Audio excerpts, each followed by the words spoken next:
Nous voici encore une fois, comme promis, pour ce moment ensemble. Nous savons que c'est un moment de confinement, mais en même temps un moment de méditation.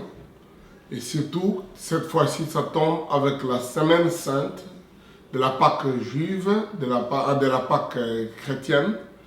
Et je voudrais que nous puissions continuer à méditer sur ces réalités des petites choses qui font la différence.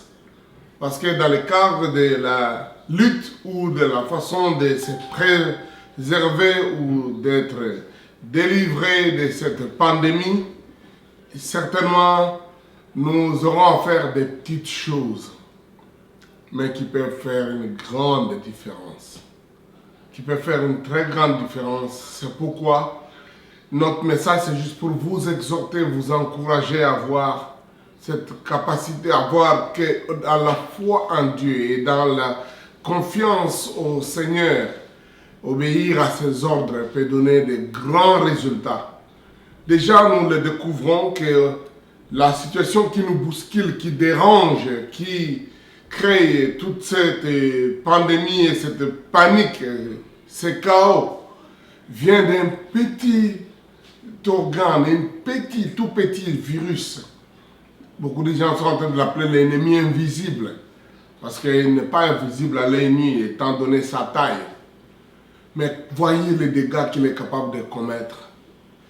Combien, parfois, nos petits actes, nos petites paroles, nos petites attitudes d'obéissance ou de désobéissance peuvent aussi résulter à des résultats ou en fait amener des problèmes qui peuvent affecter notre vie, même l'avenir des gens qui nous entourent.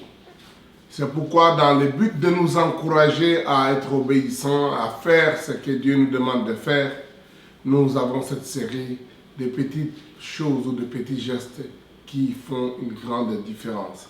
Laissez-moi commencer la lecture aujourd'hui avec les textes dont nous reviendrons tous les jours, même demain. Déjà, pendant la période de la célébration de Sainte, nous lirons 1 Corinthiens chapitre 5, du verset 6 à 8, qui un peu nous montre cette réalité qu'une petite chose peut faire beaucoup de choses, donner beaucoup de grands résultats ou beaucoup de mal. C'est bien fort à tort que vous vous glorifiez. Ne savez-vous pas qu'un peu de levain fait lever toute la pâte? Faites disparaître les vieux levains afin que vous soyez une pâte nouvelle, puisque vous êtes sans levain, car Christ, notre Pâque, a été immolé. Célébrons donc la fête, non avec les vieux levains, mais avec non avec les levains de malice et de méchanceté, mais avec les pains sans levain de la pureté et de la vérité. Il est clair d'après ce texte qu'il n'est pas question juste d'une cérémonie religieuse, d'un rite, mais d'une réalité d'abord, que Christ est notre Pâque. C'est pourquoi nous ne pouvons pas juste nous attacher à une cérémonie, mais nous croyons que c'est Christ lui-même qui est la clé de notre Pâque. Et cela est très important. Nous reviendrons sur ça demain pour que nous puissions tous ensemble prendre ces éléments parce que lui-même, le Christ a dit, faites ceci, faites-les. Donc, des petites choses que nous proposons ici ne sont pas juste des choses parce que n'importe qui peut les proposer aujourd'hui. Nous savons qu'autour de ces événements, et avec les médias sociaux, n'importe qui s'improvise, médecin, religieux, inspiré, messie, n'importe qui propose n'importe quoi. Et ne tombons pas dans la tentation de dire oui, parce qu'on a dit n'importe quoi qu'on fait, ça aura des résultats. Non. Donc, il faut que nous puissions être sûrs que nous faisons les choses selon l'ordre du Seigneur. Mais ce que je voulais lire encore aujourd'hui, c'est les textes d'un miracle qui était connu, opéré par le prophète Élisée, très connu dans l'Ancien Testament, dans le livre des 2 Rois au chapitre 5. c'est la purification de Naaman qui était atteint de la lèpre. L'histoire est longue, ça prend tous les chapitres, mais je voudrais que nous lisions seulement les 19 premiers versets et donc je vais faire juste un commentaire au verset 13, le verset 13. Donc voici la lecture. Naaman, chef de l'armée du roi de Syrie, jouissait de la faveur de son maître et d'une grande considération, car c'était par lui que l'Éternel avait délivré les Syriens. Mais cet homme fort et vaillant était lépreux. Or les Syriens étant sortis par troupes, ils avaient amené captive une petite fille du pays d'Israël qui était au service de la femme de Naaman.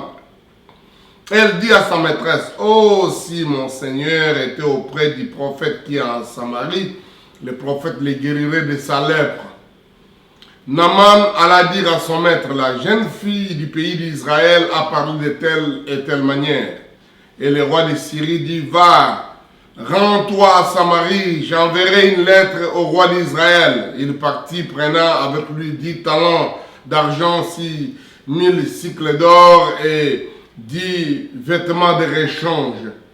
Il porta au roi d'Israël la lettre où il était dit, maintenant que cette lettre te sera parvenue, tu sauras que je t'envoie Naaman, mon serviteur, afin que tu le guérisses de sa lèpre.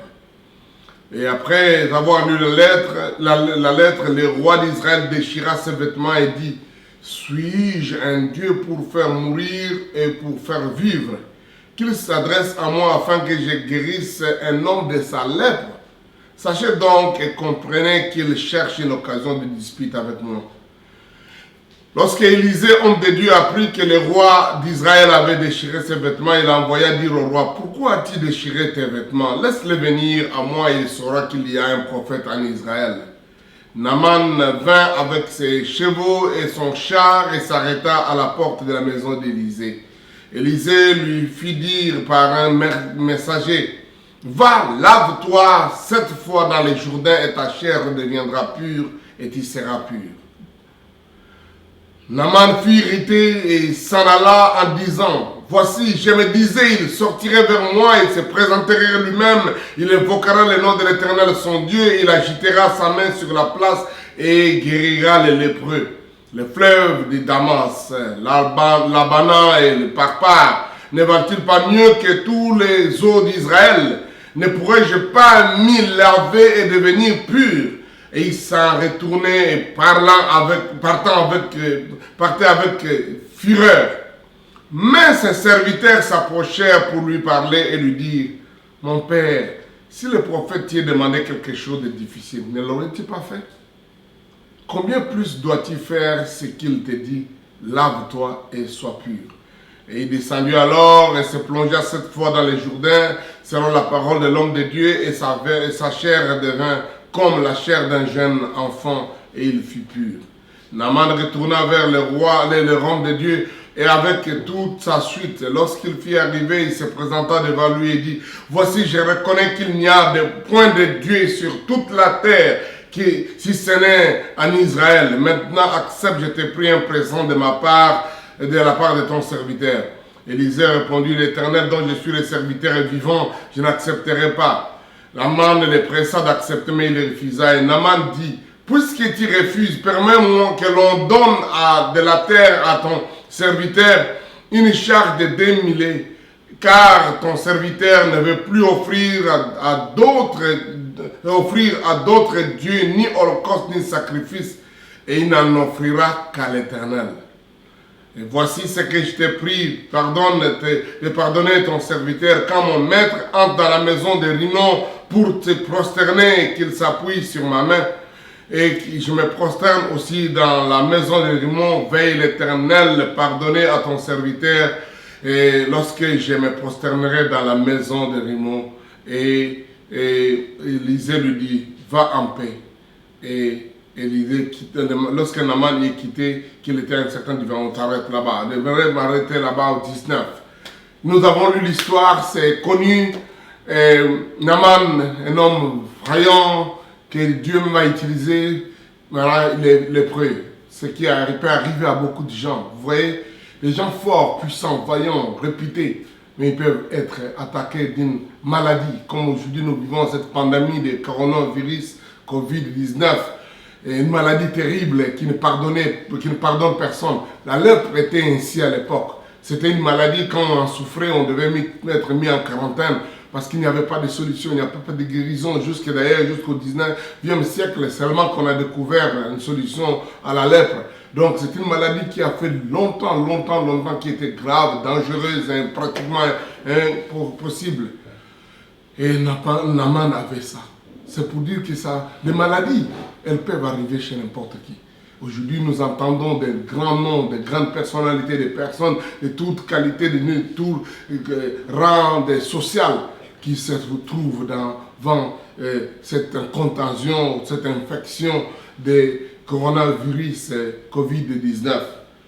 Mais ce qui est intéressant ici, qu'il y avait un enfant de Dieu, une petite fille qui était dans la maison de Naaman, qui a trouvé qu'il connaissait dans son pays d'origine un prophète, son prophète qui était à Samarie et qui a donné des conseils à cette famille dans laquelle elle était esclave pour dire si mon maître ici va chez le prophète en Samarie, l'Éternel les guérirait. Ça vaut la peine de savoir témoigner de ce qu'on a déjà vu Dieu est capable de faire. Et si vous êtes de ceux qui priez dans les églises où on croit à la puissance de Dieu, témoignez de cela, parce que beaucoup ont besoin d'apprendre ça. La solution peut venir de ces coins-là où les gens sont assujettis, où on ne croirait pas. Parce que les petites choses, de grandes choses peuvent venir de là où les gens disent, peut-il venir quelque chose de bon de ce coin-là. Et effectivement, les gens désespérés, ils cherchaient des secours, a pris la résolution d'aller voir son roi, dit, la petite fille a dit telle ou telle manière, et on l'enverra avec une lettre. L'histoire nous dit que le roi d'Israël, quand il reçoit la lettre, Naaman, il dit, mais moi, suis-je Dieu? Cette maladie est incurable, c'est grave, la situation est vraiment sans issue. Il me cherche des querelles parce que je n'aurais rien fait et puis il va nous attaquer. Et oui, ce n'est pas seulement maintenant que des rois sont désespérés, que des grandes personnalités sont désespérées. Peut-être même des gens qu'on croit qu'ils peuvent donner des solutions sont en train de trembler, déchirer les habits, ils ne savent pas quoi faire. Donc, oui, nous avons dit hier qu'il y a des situations qui ne demandent qu'une petite chose. Pas nécessairement être un spécialiste, mais être prêt à obéir aux ordres divins. Et c'est ce qui, donc, il va arriver. Naaman va être, en fait, Élisée va dire, laisse-moi venir à moi, ne déchirez pas les vêtements. Il saura qu'il y a un prophète en Israël, qu'il y a un Dieu en Israël. Et Naaman arrive. Le prophète Élisée lui propose une solution terrible, une position simple. Il dit, va, plonge-toi dans le Jourdain 7 fois et ta peau deviendra saine et tu seras pur. Le type regarde et dit, mais c'est pas vrai! J'ai fait tous ces voyages, j'ai quitté la Syrie, j'ai amené toutes ces choses avec qu'il avait son armada de groupe d'ouvriers. Et on me dit seulement, mais chez moi il y a des fleuves, chez moi il y a des champs, je peux faire ça, je peux me plonger. Pourquoi il dit ça? J'aurais cru qu'il allait secouer la main, qu'il allait faire ceci, qu'il allait toucher, qu'il allait sortir, Oui, j'allais voulu. C'est peut-être ça que nous pensons, qu'il faut qu'on fasse ça. Nous avons peut-être des idées préméditées.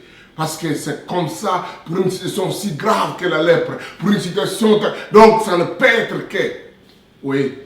Moi je crois que cette histoire de coronavirus reste d'être résolue d'une façon simple.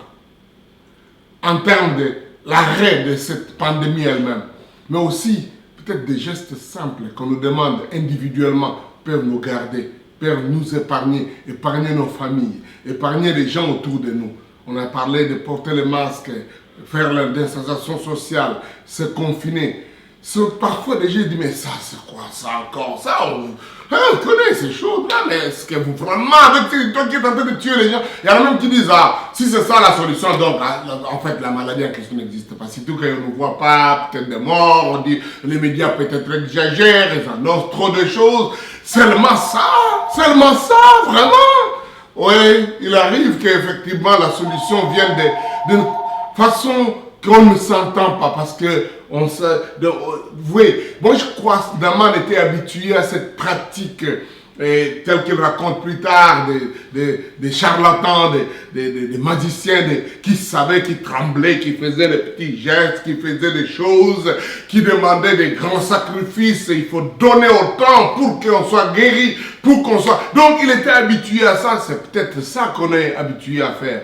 Mais le roi, le prophète lui demandait une petite chose. Et heureusement, pendant qu'il veut retourner férié, il avait des gens qui lui ont donné un conseil simple. Le verset 13, c'est ce que je disais, je voudrais terminer là-bas notre exhortation de ce soir. Ayez toujours à côté de toi des gens qui peuvent te donner de bons conseils.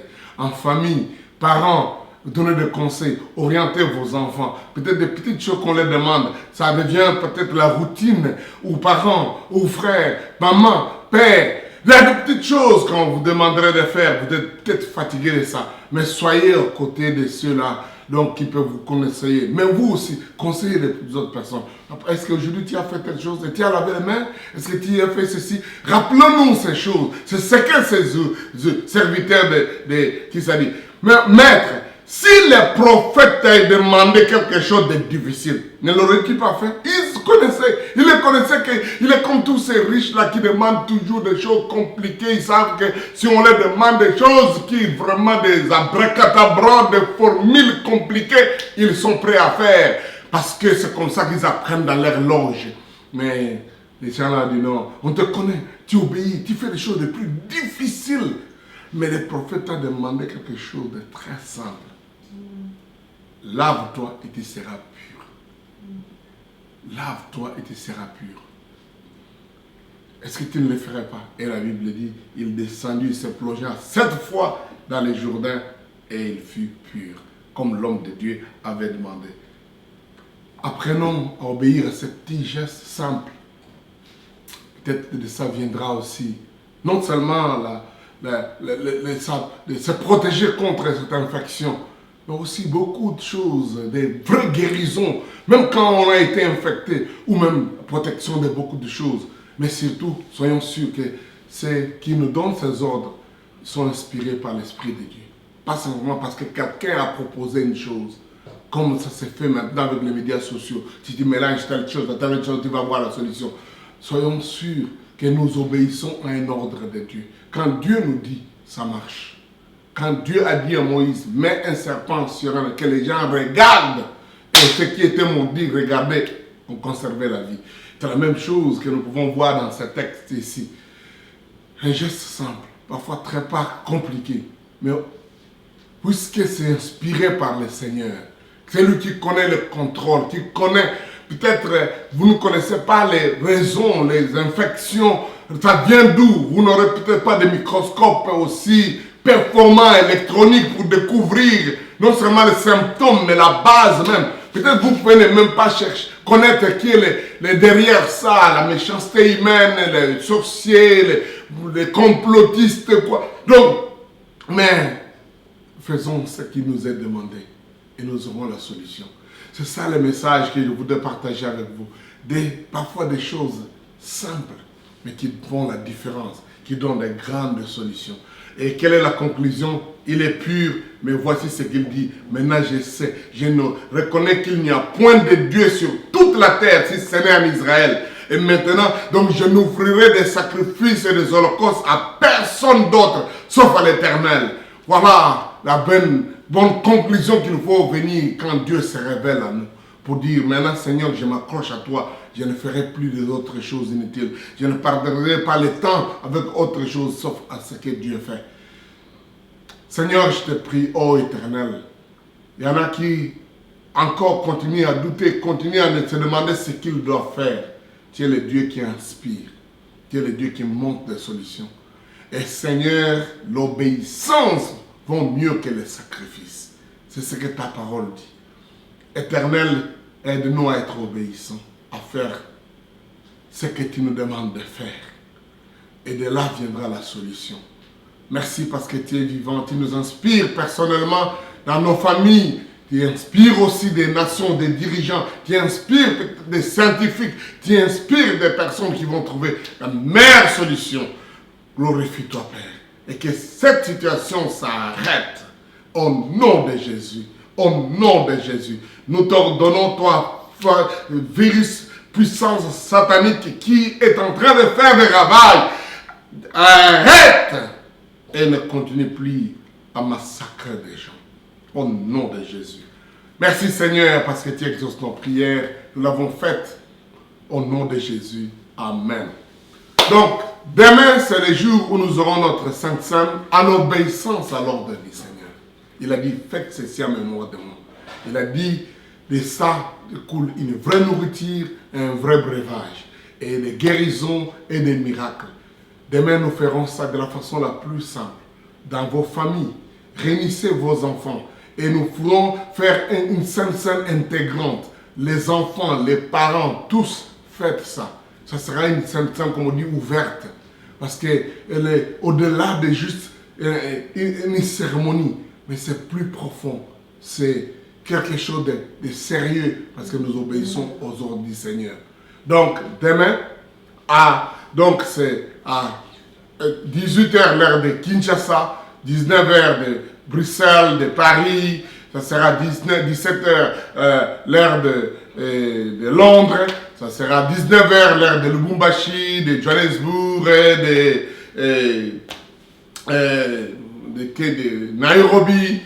Et ça sera à 13h à l'heure de l'Est des États-Unis, 12h l'heure de Dallas, au moment de 11h ou 10h l'heure de Los Angeles.